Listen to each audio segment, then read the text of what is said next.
नमस्ते मुलांनो. आज आपण विज्ञानाचा मूलद्रव्य, संयुगे आणि मिश्रण हा पाठ घेणार आहोत आणि या पाठातून आपण मूलद्रव्य म्हणजे काय, संयुग म्हणजे काय आणि मिश्रण म्हणजे काय हे शिकून त्याच्यावर आधारित किंवा त्यांच्या शॉर्ट फॉर्म्स कसे तयार होत गेले किंवा कसे आले आणि ते आपण कसे वापरायचे हे थोडक्यात तुम्हाला वाचत वाचत समजावून सांगणार आहे. पदार्थांची अवस्था किती व कोणत्या, पदार्थांचे अवस्थांतर कशामुळे होते आणि पदार्थांचे गुणधर्म कोणते आहेत आणि सर्व पदार्थांचे गुणधर्म सारखेच असतात का.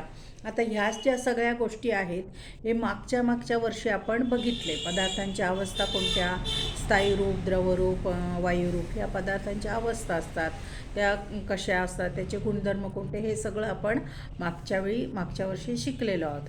खालील पदार्थांचे गुणधर्मानुसार वर्गीकरण करा. आता त्यांनी एक उदाहरण दिलं की मागे आपण जे अभ्यास केलेला आहे त्या हिशोबाने पाणी, थर्माकॉल, माती, लोखंड, कोळसा, कागद, रबर, तांबे, प्लास्टिक याचं वर्गीकरण करायचं की गुणधर्म कसे आहेत त्याचे, त्या गुणधर्माच्या हिशोबाने वर्गीकरण करायचं. उदाहरणार्थ पाणी हे काय आहे, द्रवरूप आहे, मग ते द्रवरूपात जायला पाहिजे. किंवा माती हे कसं आहे, स्थायी रूप आहे, मग ते स्थायी रूपात जायला पाहिजे. अशा पद्धतीने आणि काही त्याचे ठळक गुणधर्म जे आहेत स्थायू, द्रव आणि वायूचे, ते लक्षात घेऊन यांचं वर्गीकरण करायचं आहे. आलं लक्षात. आता पुढे त्यांनी काय सांगितलं आहे, वस्तू कशाच्या बनलेल्या असतात.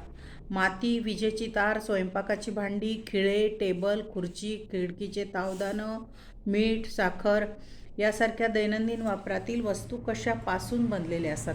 आता मागे आपण शिकलेलो आहे की कोणताही पदार्थ सूक्ष्म कणांचा बनलेला असतो. याचं एक उत्कृष्ट उदाहरण तुम्हाला लक्षात येईल ते की खडू. आपण जेव्हा खडूने लिहितो, आधी मोठा खडू असतो, तो लिहित जातो, तो नंतर छोटा होतो.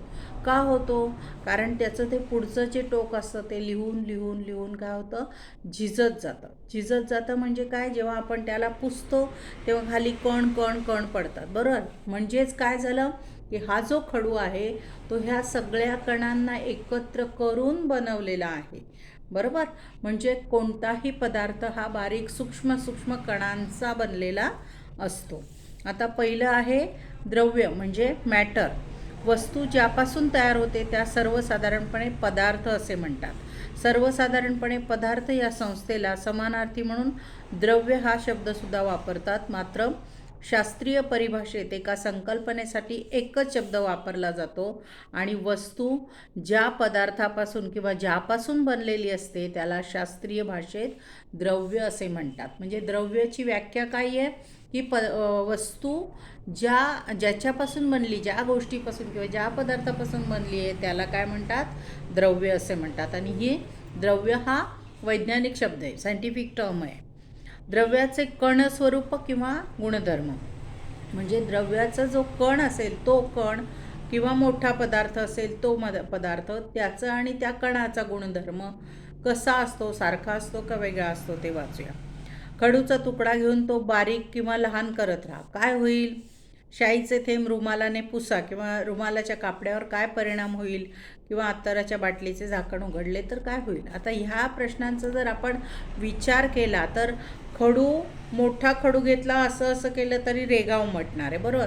बारीकसा ठिपका आहे, तो आपण बोटाने असं सरकवला तरीसुद्धा रेग उमटणार आहे. म्हणजेच काय की जो खडूच्या याच्याने आपण लिहिण्याचा म्हणजे किंवा त्याच्याने काय म्हणता येईल त्याचं रेग उमटते, हे मोठ्या खडूने उमटते. तसाच जर बारीक कण जरी असेल तरी त्याच्याने पण रेग उमटते. म्हणजे त्याचा जो ह्याचा गुणधर्म आहे तो कसा आहे, बारीक कणाचा पण किंवा मोठ्या पदार्थाचा पण सेम गुणधर्म आहे. रुमालाचे थेंब जे असतात त्याच्याने काय होईल, रुमालाने शाईचे थेंब जर पुसले तर काय होईल, तर ती शाई त्या रुमालामध्ये ॲब्सॉर्ब होईल आणि तो थेंब पसरेल. नंतर अत्तराच्या बाटलीचं झाकण हे केलं तर काय होईल, हवेमध्ये अत्तराचा वास पसरेल.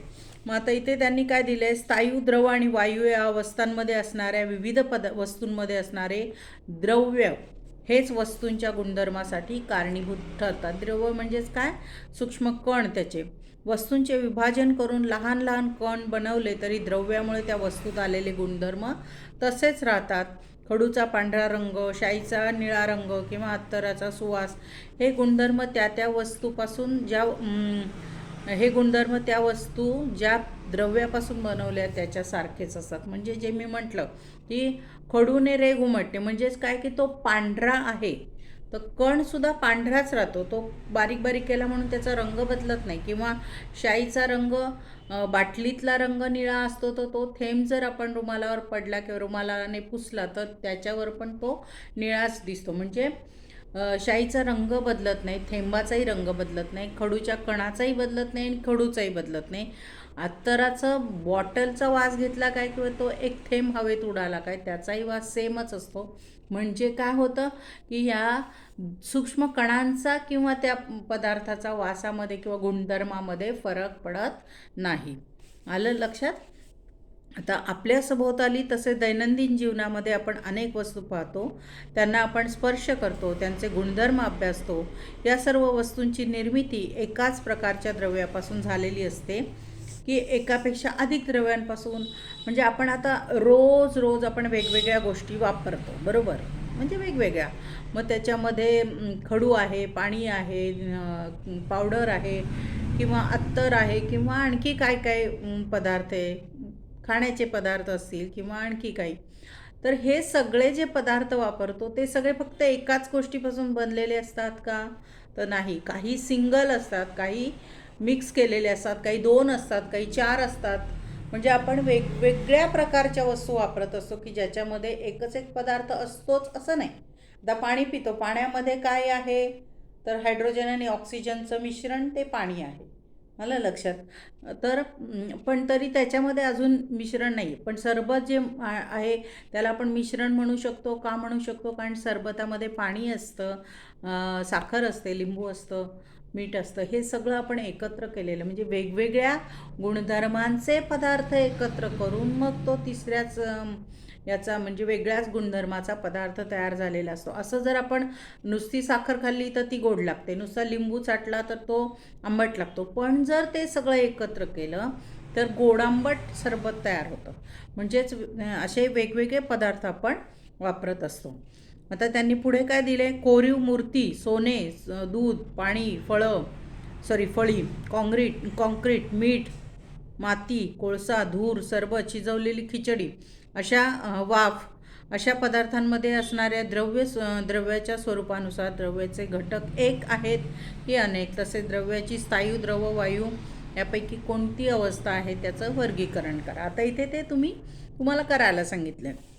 ह्या सगळ्या नावांची यादी दिलेली आहे, तर त्याचं वर्गीकरण करायचं आहे तुम्हाला. तर ते तुम्ही वाचा आणि करा. ते काही खूप अवघड नाही आहे, फक्त विचार करायचा की हे नुसतं सिंगल एक घटक आहे का, त्याच्यामध्ये स्थायू, द्रव, वायू याच्यापैकी कोणत्या अवस्था त्याच्या मिक्स आहेत किंवा काय ते बघायचं आहे. आता एक ग्लासमध्ये काठोकाठ पाणी भरा आणि त्यात दगड टाका. काय होतं हे तुम्ही करून बघायचं. आता हे छोटे छोटे किरकोळ जे प्रयोग आहेत ते तुम्ही घरी करून बघू शकतात. अर्थात हे करून बघण्याची पण आवश्यकता नाही. का नाही आहे? कारण तुम्ही आंघोळ करायला जेव्हा जाता तेव्हा जर बादली काठोकाठ भरलेली असली आणि त्याच्यामध्ये तुमच्या हातून साबण पडला तर काय होतं? पाणी खाली सांडतं. कसं सांडतं? तर पाण्याने काठोकाठ भरलेली बादली आहे, त्याच्यामुळे साबणाचं जेवढं वजन असतं, तो साबण आत पडल्यामुळे त्याचं जे वजन असतं तेवढं पाणी ते विस्थापित करतं. मला लक्षात. तर ते आपण पुढे बघूया. एक तराजू घ्या, त्याच्या पारड्यात एक लहान दगड आणि दुसऱ्या पारड्यात मोठा दगड टाका. कोणते पारडे खाली जाईल? आता हे सुद्धा तसंच आहे की ह्या सगळ्या गोष्टी आपण आपल्या दैनंदिन जीवनात अभ्यासलेल्या असतात, फक्त याचा आपण विचार करत नाही की हे असं झालं आहे तर हे असं का झालं असेल याचा आपण विचार करत नाही. तर त्यांनी ते कृती करून बघायला सांगितले. आता अर्थातच तुमच्याकडे पारडं नसणार आहे तर तुम्ही भाजीवाल्याकडे जाणार ना, भाजीवाल्याच्याकडे किंवा घरी दारासमोर पण भाजीवाला येतो तर त्याचं तराजू बघायचा. तराजूमध्ये एक मोठा दगड टाका दुसऱ्या बाजूला, किंवा त्याच्याकडेच माप असेल, एक मोठं माप असतं एक छोटं असतं, तर छोटं एका बाजूला टाका, मोठं एका बाजूला टाका आणि ऑब्झर्व करा की कोणतं माप खाली जाते त्या हिशोबानेच.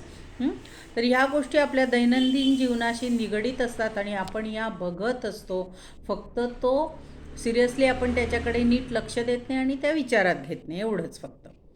वस्तूंना वस्तुमान असते जे तराजूसारख्या साधनाने मोजता येते, तसेच वस्तू जागा व्यापतात. हे दोन्ही गुणधर्म वस्तू ज्यापासून बनलेली असते त्या द्रव्यामुळे वस्तूला प्राप्त होतात. म्हणजेच वस्तुमान आणि आकारमान हे द्रव्याचे दोन महत्त्वाचे गुणधर्म आहेत. तर प्रत्येक वस्तूला वस्तुमान आणि आकारमान दोन्ही गोष्ट असतात. आकारमान म्हणजे ते वस्तू किती जागा व्यापते ते तेवढं त्याचं आकारमान, आणि वस्तुमान म्हणजे त्या वस्तूमध्ये किती द्रव्य संचय आहे, म्हणजे किती बारीक बारीक कण किती आहेत त्याच्यानुसार त्याचं वस्तुमान ठरतं. तर निसर्गामध्ये आणि त्याच्यानुसार त्याचे गुणधर्म तयार झालेले असतात. निसर्गात आढळणारी काही द्रव्ये शुद्ध स्वरूपात असतात, म्हणजे त्यांच्यामध्ये एकच घटक असतो. एकच घटक असलेल्या द्रव्याला वैज्ञानिक परिभाषेत सबस्टन्स असे म्हणतात किंवा पदार्थ असे म्हणतात. जसे सोने, हिरा, पाणी, चुनखडी. काही द्रव्ये दोन किंवा अधिक पदार्थांची बनलेली असतात, त्यांना मिश्रणे असे म्हणतात. म्हणजे जे एकच एक पदार्थ असतो त्याला पदार्थ किंवा सबस्टन्स असं म्हणतात, की जे द्रव्य एकच एक पदार्थाने एकच एक घटकाने बनलेले असतात. उदाहरणार्थ पाणी किंवा सोनं किंवा हिरा, हे याच्यामध्ये एकच एक घटक असतो, मग त्याला काय म्हणतात, पदार्थ किंवा सबस्टन्स. आणि जे एकापेक्षा अधिक दोन किंवा अधिक द्रव्यांनी बनलेले, दोन किंवा अधिक गोष्टी मिक्स केलेल्या आहेत त्याच्यामध्ये, तर त्याला मिश्रण असं म्हणतात. उदाहरणार्थ पाणी, सरबत, लोखंड, पोलाद हे दिले त्यांनी. त्याच्यामध्ये काही आता हे शब्द आणि आणखी त्यांनी काही शब्द दिले. याच्यामध्ये मिश्रण कोणती सांगितले, पाणी, सरबत, लोखंड, पोलाद, कोळसा, हवा, मीठ, तांबे, पितळ, माती. याच्यामध्ये मिश्रण कोणती आहेत आणि हे कोणतं आहे, पदार्थ कोणता आहे. तर पाणी हा पदार्थ आहे, सरबत हे मिश्रण आहे, लोखंड हा पदार्थ आहे, पोलाद हा मिश्रण आहे, कोळसा पदार्थ आहे, हवा मिश्रण आहे, मीठ हे पदार्थ आहे, तांबे हे मिश्रण आहे, तांबे हा पदार्थ आहे, पितळ हे मिश्रण आहे, माती हे मिश्रण आहे.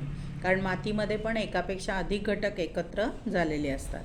आता पुढचं आहे मूलद्रव्य किंवा एलिमेंट्स. तर हे एलिमेंट्सचा ॲक्च्युली आपल्याकडे आता इथे चार्ट नाही दिला, पण इथे थोडेसे उदाहरणादाखल काही एलिमेंट्सची संज्ञा आणि म्हणजे मूलद्रव्यांची संज्ञा आणि त्यांची नावं दिलेली आहेत. आपल्याकडे शाळेमध्ये खूप मोठा चार्ट आहे, त्याला पिरियडिक टेबल असं म्हणतात. तर त्यांचे वेगवेगळे याची रचना म्हणजे आडवे आणि उभे रोज आणि हे कॉलम्स आणि रोज दिलेत, आणि त्याच्यामध्ये त्यांचे ॲटॉमिक नंबर वगैरे दिले. म्हणजे आता इथे मी तुम्हाला नुसतं तोंडी सांगून उपयोग नाही होणार, कारण ते प्रत्यक्ष दाखवून मला ते सांगितलं असतं तर ते तुम्हाला जास्त चांगल्या पद्धतीने कळलं असतं. हे आता उगा सांगून कन्फ्युजन तुमचं वाढेल. तर मी थोडं थोडं सांगते, जसं जसं याच्यामध्ये येईल तेवढं मी तुम्हाला एक्सप्लेन करते. आता त्यांनी काय सांगितलं, भांड्यात पाणी घेऊन झाकण ठेवा आणि उकळी येईपर्यंत पाणी तापवा. झाकणाच्या आतील बाजूस काय दिसते. दिस इज जस्ट कॉमन थिंग, कारण हे आपण नेहमी करत असतो. तुम्ही घरी केलेलं असेल की चहा उकळायला ठेवला आहे आणि झाकण ठेवलं आहे, चहा उकळला, नंतर झाकण काढलं की त्याच्या मागच्या बाजूला काय असतं, झाकण आपण ठेवलं त्याच्या मागच्या बाजूला काय होतं आहे, पाण्याचे थेंब जमा झालेले दिसतात. म्हणजे काय असतं, तर ही वाफ असते, ती वाफ त्याच्यावर बसते आणि ती वाफ थंड झाल्यामुळे त्याचं रूपांतर पाण्यामध्ये झालेलं असतं. तसंच फवारणीच्या पंपात पाणी भरून फवारा उडवा, त्याचं निरीक्षण करा. फवारणी पंप म्हणा किंवा तुमच्याकडे फवारणीचा पंप नसेल तर तुम्ही रंग उडवायला ती पिचकारी असते त्याच्याने सुद्धा असं केलं तर त्याच्याने सुद्धा जर बारीक छिद्रे असले तर आपल्याला ते बारीक बारीक बारीक डॉट्स दिसतात. मला लक्षात. तर ते डॉट्स याचा अर्थ काय की पाण्याचे थेंब किंवा तुम्ही रंग घेतला ते पण कसे आहे, ते बारीक बारीक थेंबांनी तयार झालेलं आहे. पाणी म्हणजे फवारा उडवताना दिसतं. म्हणजेच मग आपल्याला काय कळतं की पाणी हे सुद्धा छोट्या छोट्या कणांनी किंवा छोट्या छोट्या थेंबांनी तयार झालेले आहे. भांड्याच्या आतील बाजू जमलेले पाण्याचे थेंब उकळणाऱ्या पाण्याच्या वाफेच्या संगणनाने तयार झालं. संगणन होतं म्हणजे ती वाफ थंड होते. मला लक्षात. संगणन होणे म्हणजे वाफ थंड होऊन त्याचं पाण्यात रूपांतर होणं. वाफेच्या स्वरूपातील हे पाणी हे अतिसूक्ष्म कणांचे बनलेले असते. ते आपल्याला दिसतसुद्धा नाही. म्हणजे असं जर आपण पाणी बघितलं पेल्यामध्ये, काचेच्या पेल्यात जर पाणी बघितलं तर ते कणाकणांनी बनलेलं आहे असं आपल्याला लक्षात येत नाही. पण तेच जर फवाऱ्याने उडवलं आपण तर आपल्याला असे बारीक बारीक डॉट हवेत उडताना दिसतात. आलं लक्षात? तर अशा प्रकारे सर्वच पदार्थ अतिसूक्ष्म कणांचे बनलेले असते. पदार्थांचे लहान कण म्हणजे रेणू. ज्या पदार्थांच्या रेणूंमध्ये एकच प्रकारचे अणू असतात त्यांना मूलद्रव्य असे म्हणतात. म्हणजे कोणताही पदार्थ हा सूक्ष्म सूक्ष्म सूक्ष्म कणांनी एकत्र करून बनलेला असतो. तर जे सूक्ष्म सूक्ष्म कण असतात त्यांना अणू असं म्हणतात. काय म्हणतात? अणू. आणि एक अणू, दुसरा अणू, तिसरा अणू असं मिळून एकत्र असा थोडा मोठा जो असतो त्याला रेणू असं म्हणतात. काय म्हणतात? रेणू. उदाहरणार्थ पाण्यामध्ये हायड्रोजनचा H2O म्हणजे हायड्रोजनचे 2 अणू आणि ऑक्सिजनचा 1 अणू एकत्र केला की पाण्याचा एक रेणू तयार होतो. आलं लक्षात? तर अशाच पद्धतीने पुढे तुम्हाला आहेत आणखी मूलद्रव्यांची संज्ञा ज्या आहेत. मी आता जसं म्हटली की H2O म्हणजे काय? पाणी. पाण्याची ती संज्ञा आहे. H हे हायड्रोजन, O हे ऑक्सिजन. म्हणजे हायड्रोजनचे 2 अणू आणि ऑक्सिजनचा 1 अणू एकत्र केल्यानंतर पाण्याचा एक रेणू तयार होतो. मूलद्रव्यांचे विघटन करून वेगळा पदार्थ मिळत नाही. मूलद्रव्यांचे लहानात लहान कण हे एकाच प्रकारच्या अणूंचे बनलेले असतात. अणू डोळ्यांनी दिसत नाहीत, परंतु कोट्यावधी अणू एकत्र केले की त्यांचे आकारमान डोळ्यांना दिसण्या इतपत मोठे होते. प्रत्येक मूलद्रव्यातील अणूंचे वस्तुमान आणि आकारमान हे वेगळे वेगळे असते. आता पुढे दिले त्यांनी की डेमोक्रिटस ने मूलद्रव्याच्या लहान कणांना अणू असे नाव दिले, कारण ग्रीक भाषेत ॲटोमस म्हणजे अविभाज्य यावरून ॲटम हे नाव अणूला पडले. आणि जॉन डाल्टन यांनी 1803 अणू निर्माण करता येत नाही, त्यांचे लहान कणामध्ये विभाजन करता येत नाही आणि ते नष्टही करता येत नाही असा सिद्धांत मांडला. तर जो अणू आहे, समजा मी खडूचा एक सगळ्यात सूक्ष्म कण घेतला, त्याचा अजून अजून अजून सूक्ष्म म्हणजे सगळ्यात सूक्ष्म जो कण असेल त्याचे अजून अजून अजून विभाजन करता येत नाही. तो सगळ्यात छोटासा जो असतो तो अणू असतो. म्हणून अणूचं विभाजन करता येत नाही किंवा तो नष्ट पण करता येत नाही. तो कितीही छोटा झाला तरी त्याचे जे गुणधर्म असतात आणि खडूचे जे गुणधर्म असतात सेम असतात. आलं लक्षात? हे त्यांनी कोणी डेमोक्रिटसने मांडलेलं आहे. आता पुढे त्यांनी दिलं आहे निसर्गात ऑक्सिजन वायुरूपात आढळतो. ऑक्सिजनचे 2 अणू एकत्र जोडले जाऊन स्वतंत्र अस्तित्व असलेला ऑक्सिजनचा रेणू तयार होतो. हवेमध्ये ऑक्सिजन हा नेहमी रेणू स्वरूपात आढळतो. अणू जसे डोळ्यांना दिसत नाही तसेच रेणू पण डोळ्यांना दिसत नाही. म्हणजे आपण जे म्हणतो ना की आपल्याला ऑक्सिजनची गरज असते. आपण जो श्वास घेत असतो तो श्वास घेतो म्हणजे काय, तर बाहेरची जी हवा आहे ती नाकाने आपण आत घेतो आणि आत गेल्यानंतर आपल्या शरीराला ऑक्सिजनची गरज असते. त्यामुळे ऑक्सिजन खाली शरीरात राहतो किंवा तो लंग्समध्ये आपल्या राहतो आणि बाकीची हवा बाहेर सोडली जाते. त्याच्यासोबत कार्बन डायऑक्साईड आणि नको असलेले सगळे घटक शरीरातून बाहेर पडले जातात. तर तो जो ऑक्सिजन असतो जो आपण नाकाद्वारे शरीरात घेत असतो तो सुद्धा हवेमध्ये रेणू स्वरूपात असतो. म्हणजे सिंगल ऑक्सिजन नसतो, तो O2 असतो. O2 म्हणजे ऑक्सिजन, रेणू स्वरूपातील ऑक्सिजन. मग जसं आपण म्हणतो की अणू डोळ्यांनी दिसत नाही तसा रेणू पण डोळ्यांनी दिसत नाही. आपल्याला असा काही वेगळा दिसतो का? ऑक्सिजन दिसला, ऑक्सिजन घेतला, दिसला ऑक्सिजन, असं काही नसतं. कारण काय, रेणूसुद्धा तितकेच सूक्ष्म असतात की जे आपल्याला डोळ्यांनी दिसू शकत नाही. आलं लक्षात? आता त्यांनी इथे प्रश्न विचारलेत की त्यांनी सांगितलं डोकं चालवा. म्हणजे आपण विचार करायचा, हवेमध्ये असणारी मूलद्रव्य कोणती? कार्बन डायऑक्साईड हे मूलद्रव्य आहे का? मूलद्रव्यास त्यांचे गुणधर्म कशामुळे प्राप्त होतात आणि विविध मूलद्रव्यांचे अणू एकसारखे असतात की वेगवेगळे? आता हे जे प्रश्न त्यांनी विचारले याच्यामध्ये आपण विचार करायचा की हवेमध्ये कोणकोणती मूलद्रव्य असतात. नंतर ॲक्च्युली इथे जर तो चार्ट असता तर तुम्हाला ते सांगणं मला सोपं गेलं असतं. पण तुमच्याकडे हे जर असेल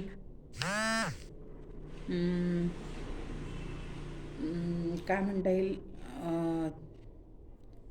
ते मागे आहे का, नाही आहे बहुतेक. ठीक आहे, बघूया. पण मला तेवढं ते तुम्हाला इथे दाखवता येणं शक्य नाही आहे. तुम्ही यूट्यूबवरती किंवा याच्यावरती बघू शकता. गुगलवरती जर सर्च केलं तर त्याच्यातून तुम्हाला ह्या प्रश्नांची उत्तरं स्पष्ट होऊ शकतील. आणि मी तुम्हाला एक लिंक पाठवते. त्या लिंकमध्ये तुम्हाला हे सगळं समजून जाईल. मी तुम्हाला पाठवते ती लिंक. म्हणजे जे मी आता सांगून समजणार नाही, कारण त्याच्यासाठी एक चित्र पण समोर यायला असं हवं, तर ते मी असलेली लिंक तुम्हाला पाठवते. म्हणजे तुम्हाला क्लिअर होईल की कार्बन डायऑक्साईड हे मूलद्रव्य आहे का, आणि मूलद्रव्यांचे गुणधर्म कशामुळे प्राप्त होतात, विविध मूलद्रव्यांचे अणू एकसारखे असतात की वेगवेगळे, ह्या सगळ्या प्रश्नांची उत्तरं क्लिअर होतील असा मी एक तुम्हाला लिंक पाठवते. ती तुम्ही ओपन करून बघा. आता दैनंदिन जीवनामध्ये आपण अनेक ठिकाणी संक्षिप्त नावांचा वापर करतो. मूलद्रव्य दर्शवण्यासाठी सुद्धा अशीच पद्धत वापरली जाते. उदाहरणार्थ आपण डॉक्टर असेल तर काय लिहितो, DR आणि डॉट, म्हणजे काय की डॉक्टर. किंवा H.M म्हणजे काय, हेडमास्टर. किंवा AC म्हणजे काय तर एअर कंडिशन. नंतर ADV म्हणजे काय, ॲडव्होकेट म्हणजे वकील. CM chief minister. नंतर DC डायरेक्ट कनेक्शन पण म्हणता येईल, किंवा AC to DC असं आपण म्हणतो. ते कोणत्याही प्रकारे, म्हणजे जसा आता संदर्भ आलेला असेल तसं. जसं संदर्भ पुढचं मागचं वाचताना जर आपण त्याला शॉर्ट फॉर्म केलेलं असलं तर तसं त्या संदर्भानुसार आपण त्याचा अर्थ घेऊ शकतो. डायरेक्ट कनेक्शन पण घेऊ शकतो, किंवा डिपार्टमेंटचं पण एक आहे त्याच्यासाठी, ते पण घेऊ शकतो. म्हणजे काही जे शॉर्ट फॉर्म्स आहेत ना, ते आता आम्ही जेव्हा कॉलेजला होतो तर लेक्चर लिहिताना शॉर्ट फॉर्म्स खूप वापरायचो. तर ते आम्हाला वाचताना आम्हाला कळायचं, कारण आम्ही ते शॉर्ट फॉर्म वापरलेले असायचे. पण ते असे ऑल ओव्हर सगळीकडे नाही आहे. कारण काय की डॉक्टर किंवा ॲडव्होकेट किंवा HM किंवा AC हे जे काय आहे हे स्टँडर्ड आहे. हे स्टँडर्ड आहे म्हणजे हे सगळीकडे वापरतात. त्यामुळे प्रत्येकाला त्याचा अर्थ तोच एवढं माहिती आहे. पण जेव्हा कॉलेजचे लेक्चर्स लिहिताना जेव्हा शॉर्ट फॉर्म वापरतो तेव्हा लिहिणाऱ्याला माहीत असतं की याचा अर्थ काय. आलं लक्षात. तर हा थोडासा फरक येऊ शकतो. इवन तुम्ही मोबाईलवरती व्हॉट्सअपवर मेसेज टाकताना मेसेजला पूर्ण स्पेलिंग टाईप करत नाही, ते MSG करतात, किंवा अँडला AN काय करतात, आणखी काय तुम्ही शॉर्ट फॉर्म वापरत असतात. जसं व्हॉट्सअपला तुम्ही मेसेज टाईप करतात तेव्हा वेगवेगळे शॉर्ट फॉर्म वापरत असतात. तसंच आहे. पण काही स्टँडर्ड जे असतात त्याला संज्ञा असं म्हणतात. जे स्टँडर्ड असतात की सगळेजण तेच वापरतात. तर असे हे मूलद्रव्य दर्शवण्यासाठी सुद्धा अशी पद्धत वापरली जाते. तर मूलद्रव्यांसाठी संज्ञा वापरण्याची पद्धत बेर्झेलियस या शास्त्रज्ञाने सुरू केली. आणि मूलद्रव्यांसाठी वापरण्यात येणारी संज्ञा ही मूलद्रव्यांच्या नावाचा संक्षेप करून बनवलेली असते.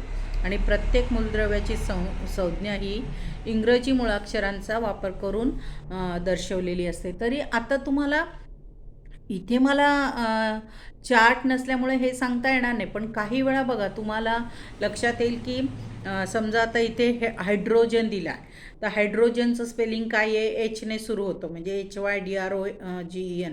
मग हायड्रोजन आहे, पण मग त्याचं पहिलं अक्षर H आहे.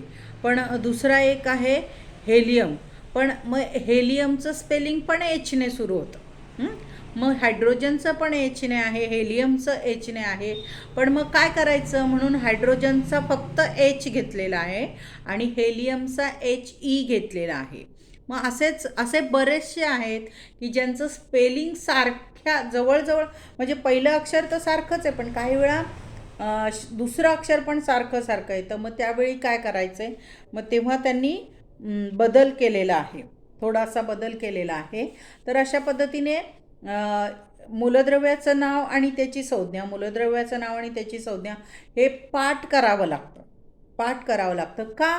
कारण तुम्ही जेव्हा बेसिक हे शिकतात, मूलद्रव्य आणि त्याची संज्ञा हे शिकले की नंतर पुढे पुढे 8वी 9वी 10वीला त्यांना नंतर तुम्हाला त्याचा ॲटॉमिक नंबर काय आहे, त्याचे इलेक्ट्रॉन्स कसे असतात त्याच्या ॲटममध्ये, बाहेरच्या आउटर ऑर्बिटमध्ये किती असतात वगैरे हे, आणि मग नंतर त्यांच्या रिॲक्शन्स वगैरे हे सगळं तुम्हाला पुढे जाऊन 8वी 9वी 10वीला तुम्हाला ते शिकायचं आहे.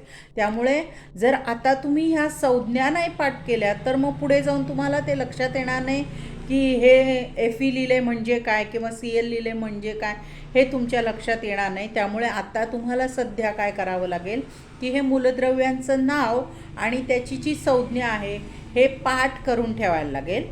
मग नंतर त्याचे ॲटम नंबर किती आहे, ॲटॉमिक नंबर किती आहे, त्याच्या ऑर्बिट्स किती आहे, त्याच्या लास्ट ऑर्बिटमध्ये किती इलेक्ट्रॉन्स आहे, कारण प्रत्येक 2 मूलद्रव्ये जेव्हा त्यांची रिॲक्शन होत असते तेव्हा त्याचे लास्ट ऑर्बिटची इलेक्ट्रॉन्सची देवाणघेवाण होत असते आणि मग त्यांचं कॉम्बिनेशन होऊन त्याची रिॲक्शन होत असते.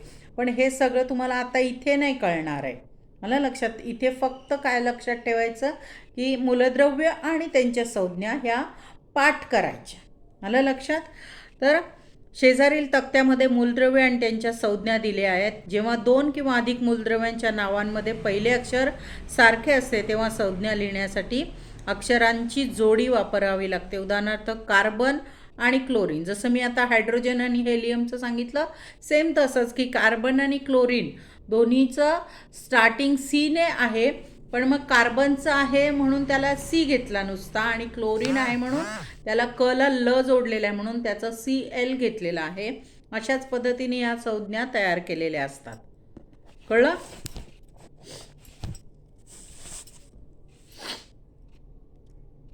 आता पुढे त्यांनी काय विचारले, 2 प्रश्न विचारले की दैनंदिन जीवनामध्ये आपण कोणकोणते धातू वापरतो आणि धातू ही मूलद्रव्य आहेत का? तर सगळ्यात महत्त्वाचं, दैनंदिन जीवनात आपण कोणते धातू वापरतो? मला असं वाटतं हे उत्तर तुम्हाला यायला पाहिजे, कारण धातू कोणते वापरतो आपण? जी भांडी वापरतो ते सगळे धातूच असतात. त्याच्यामध्ये स्टीलचे असतात, ॲल्युमिनियमची भांडी असतात, किंवा चांदीची भांडी पण वापरतो, तांब्याची वापरतो, पितळेची वापरतो. अशा वेगवेगळ्या प्रकारचे धातू आपण दैनंदिन जीवनात वापरत असतो. सर्वसाधारणपणे मूलद्रव्यांचे वर्गीकरण धातू आणि अधातू या गटात करतात, म्हणजे मेटल्स आणि नॉन मेटल्स असं केलं जातं. मागील इयत्तेमध्ये धातूंचे वर्धनीयता, तन्यता, विद्युत वाहकता, उष्णता वाहकता, घनता, चकाकी, नादमयता हे गुणधर्म आपण अभ्यासले आहेत. हे गुणधर्म ज्या मूलद्रव्यांमध्ये दिसून येत नाही त्यांना आपण अधातू असे म्हणतो. उदाहरणार्थ फॉस्फरस, सल्फर, क्लोरीन. जी मूलद्रव्य काही प्रमाणात धातू आणि अधातूंचे गुणधर्म दर्शवतात त्यांना धातू सदृश्य म्हणजे मेटलॉइड्स असं म्हणतात. आणि मूलद्रव्यांचा तिसरा गट हा आहे उदाहरणार्थ आर्सेनिक, सिलिकॉन आणि सेलेनियम.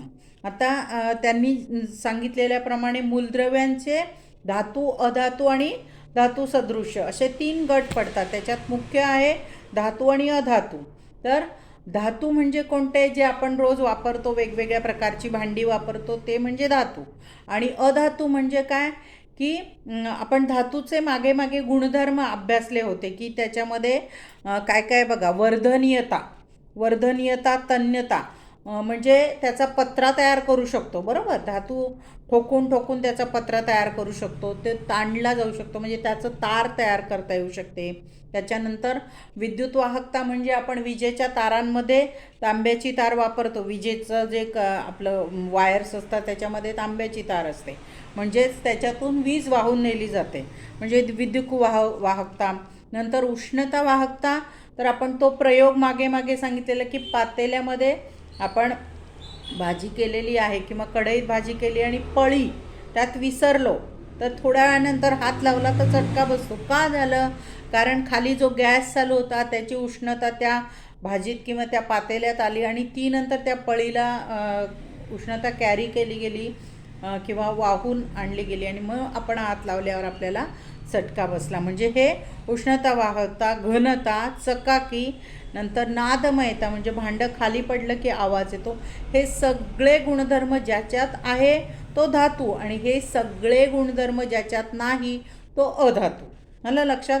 असे धातू आणि अधातू असे मूलद्रव्याचे दोन मुख्य भाग पडतात. त्याच्या व्यतिरिक्त काही जे असतात ते कसे, थोडे धातूचे थोडे अधातूचे असे दोन्ही प्रकारचे गुणधर्म दर्शवतात. त्यांना म्हणतात मेटलॉइड्स किंवा धातू सदृश्य. आणि मग हे कोणते कोणते आहे तर आर्सेनिक, सिलिकॉन आणि सेलेनियम हे कसे आहेत, मेटलॉइड्स आहेत की जे थोडेसे धातूचे गुणधर्म आहेत आणि थोडेसे अधातूचे गुणधर्म आहेत. इथपर्यंत कळलंय. आता त्यांनी इथे एक प्रयोग करून दाखवायला सांगितलं. संयुगांचं घेतलेलं आहे. संयुग म्हणजे कंपाऊंड्स. आणि इथे हे इथलं एक आपण आधी घेऊया की तुम्हाला माहीत आहे का आपल्या घरामध्ये असणाऱ्या विद्युत दिव्यांमध्ये जी तार दिसते ती टंगस्टन या मूलद्रव्याची असते. वोल्फ्रॅम या शास्त्रज्ञाच्या नावावरून त्याला डब्ल्यू ही संज्ञा देण्यात आली आहे. तसेच चांदी म्हणजे एजी, सोने म्हणजे एयू या संज्ञा अर्जेंटिनम ऑरम या लॅटिन नावावरून देण्यात आलेले आहेत. आणि मूलद्रव्य हे स्थायू, द्रव किंवा वायू अवस्थेत आढळतात. काही धातू सदृश्य स्वरूपात वापरताना अडचणी येतात. उदाहरणार्थ शुद्ध लोखंड हवेत गंजते, शुद्ध सोने अतिशय मऊ असते, ते लगेच वागते. अशा धातूमध्ये एक किंवा अधिक मूलद्रव्ये मिसळून मूळ धातूंचे गुणधर्म बदलता येतात. धातूंच्या या मिश्रणात संमिश्र किंवा ॲलॉय असे म्हणतात. पितळ, पोलाद किंवा 22 कॅरेट सोनं हे संमिश्र धातू आहेत. म्हणजे त्यांनी जे सांगितलं आहे त्यानुसार की आपण बल्ब असतो, बल्बच्या मध्ये एक तार असते, आपण हलवलं की आतमध्ये असं असं हलतंय की ती जी असते ती तार कशी असते, टंगस्टन ह्या धातूची मूलद्रव्याची असते. आणि त्याचं टंगस्टनचं संज्ञा काय आहे, डब्ल्यू. आणि ही कशावरनं देण्यात आली, वोल्फ्रॅम नावाचा शास्त्रज्ञ होता, त्याने त्याचा शोध लावलेला म्हणून त्यांच्या नावावरनं ती देण्यात आली. तसंच चांदी आणि सोनं यांचं, चांदीचं काय आहे एजी आणि सोनं आहे एयू. संज्ञा लक्षात ठेवा, चांदीची संज्ञा आहे ए जी आणि सोनं त्याची संज्ञा आहे ए यू.